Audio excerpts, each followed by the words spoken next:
বউ হারালে বউ পাওয়া যায়, কিন্তু মা হারালে মা পাওয়া যায় না। এটি আমাদের সমাজের একটি প্রচলিত কথা। মনে হয় বউ যেন ডাস্টবিনের ময়লা, মন চাইলো তুলে আনলাম, আর মন চাইলো ছুঁড়ে ডাস্টবিনে ফেলে দিলাম। যারা এই ধরনের মনোভাব পোষণ করেন কিংবা এই ধরনের কথা বলেন, তাদের উদ্দেশ্যে কিছু কথা বলি। মা আর বউ দুজন দুই মেরুর, একজন জননী, আরেকজন সহধর্মিণী, একজন জন্মদাত্রী, আরেকজন পরিপূর্ণতা দানকারী।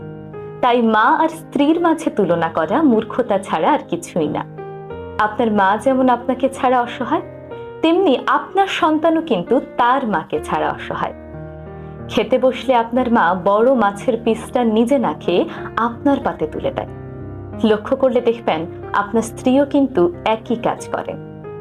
আপনার মৃত্যুতে আপনার মা যেমন হবে সন্তান হারা, তেমনি আপনার স্ত্রী হবে সঙ্গী হারা।